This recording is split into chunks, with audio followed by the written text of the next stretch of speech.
बिस्मिल्लाहिर्रहमानिर्रहीम। इमाम खोमैनी रहमतुल्लाह अलैह कि जिनको हाफ़िज़ी मानों में एक रहबर होने की हैसियत हासिल है, उनकी ज़िंदगी का एक पहलू इस अदब पर सूरत कीमती और पावरफुल है कि वो आने वाली सदियों तक लोगों की ज़िंदगियों को रोशन करने और उनको राह हक़ दिखाने की सलाहियत रखता है।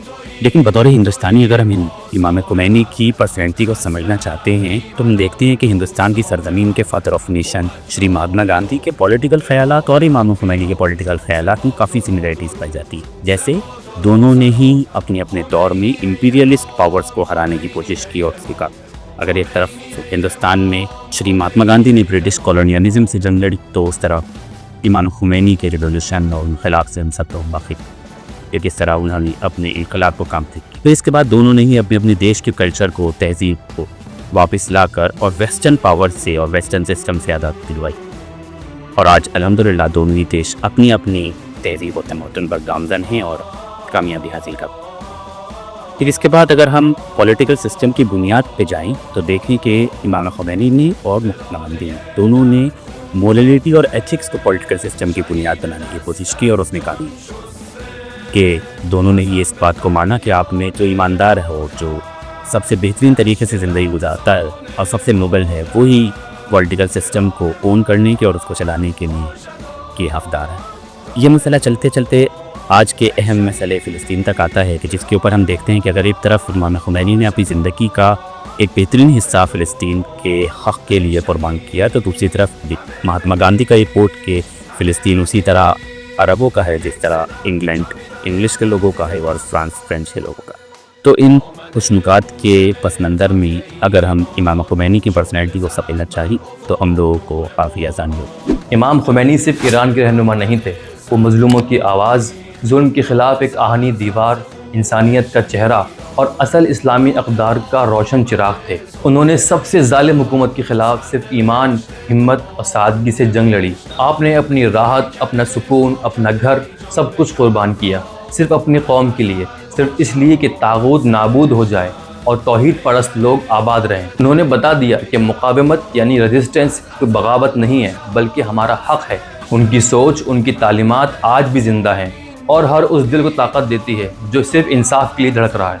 आज उनकी बरसी पे हम ये अहद करते हैं कि हम उनकी तालीमात पे अमल करेंगे, क्योंकि उनकी तालीमात, उनकी आवाज़ आज भी गूंज रही है। इमाम खोमैनी एक बहुत बड़े फिलोसोफर थे जो विलायत फ़क़ीह की बहस जो किताबों में बंद थी, उन्होंने प्रैक्टिकल करके दिखाया। अल्लाह अकबर की पावर क्या है, उन्होंने प्रैक्टिकल करके दिखाया। बड़े बड़े सो कॉल्ड सुपर पावर को घुटने टिका दिए और अल्लाह अकबर यानी फिर सिर्फ खुदा ही बड़ा है, पूरी दुनिया छोटी है, वो उन्होंने प्रैक्टिकल करके दिखाया। और इमाम खोमैनी ने अपने बयानों के जरिए जो हकीकी दीन है, इस्लाम में नाम है, उसकी तबलीग की और जवानों के दिलों में वो जोश और जज्बा भर दिया जो शहादत के लिए तैयार हुए। खोमैनी रहमतुल्लाह अलैह हमारे लिए सिर्फ एक शख्सियत नहीं है बल्कि एक इलाही रहनुमा है। एक ऐसा रहनुमा है कि जिसने हमको दौर हाजिर में हुसैनियत से आशना कराया, जिसने दौर हाजिर में हमको बताया कि दौर हाजिर के यजीद से किस तरह से लड़ना है। इमाम खोमैनी एक ऐसे रहनुमा है कि जिसने हमको बताया है किस तरह से आपने बातिल के सामने अपना आप को बुलंद करना है और बातिल को शिकस्त देनी है।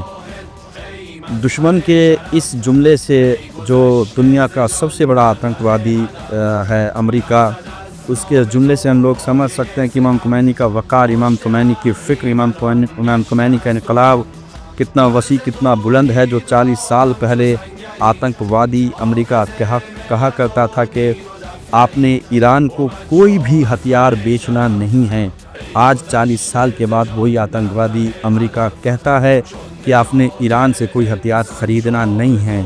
यानी कि इमाम खोमैनी के इनकलाब ने, इमाम खोमैनी के वक़ार ने, इमाम खोमैनी के खुतबों ने ईरान को इतना बुलंद कर दिया कि आज वो दुश्मन के सामने जब निगाहें गड़ाता है तो दुश्मन खौफज़दा हो जाता है।